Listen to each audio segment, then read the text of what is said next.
hidup itu adil. Kan tetapi saya tidak setuju dengan itu.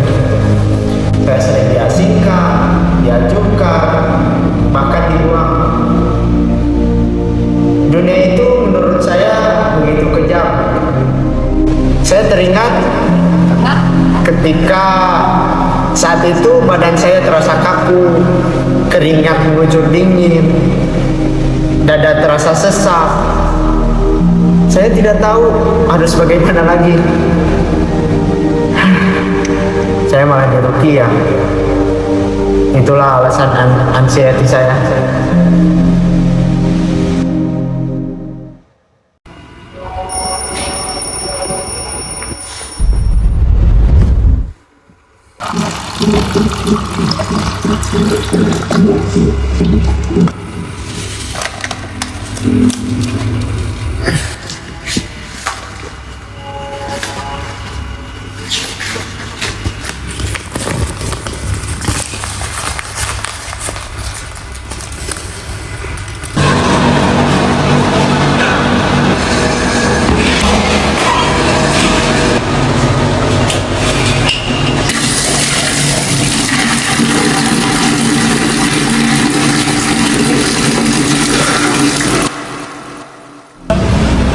Gimana coba kalau gua nggak mikir anak saya itu kelasikan gitu.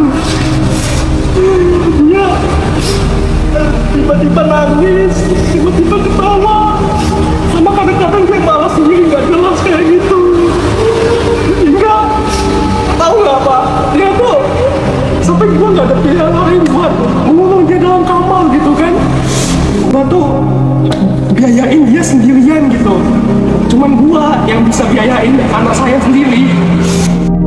Kesehatan jiwa seringkali kurang dikenal keberadaannya.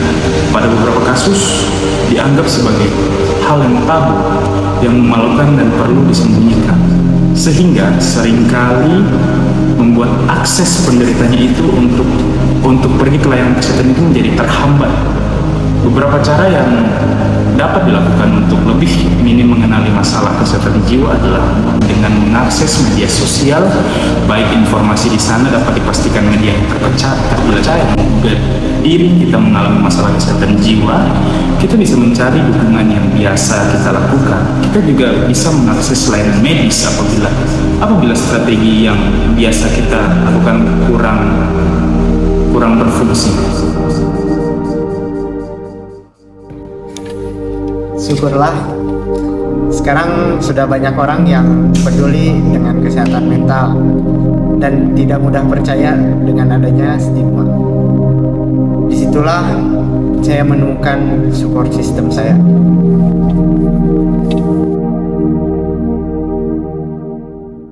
Alhamdulillah sekarang anak saya bisa menjadi lebih baik lagi dan dia bisa seperti anak-anak pada umumnya lah, dan dia bisa lebih menjalani hari-harinya seperti semula. Dunia sekecil ini dan ternyata aku tidak sendiri, dan benar hidup itu adil, tergantung bagaimana kita melihatnya.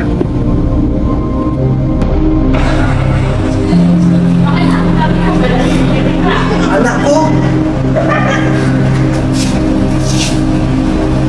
ayah.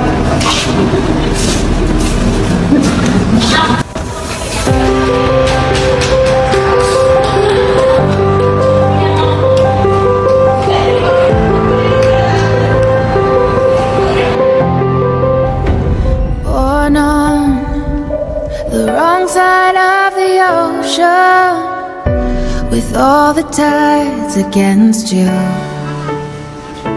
Banyak yang bilang You never thought itu adil. you'd be much good for anyone, Saya tidak setuju. but that's so far Saya from sering the truth. diasingkan,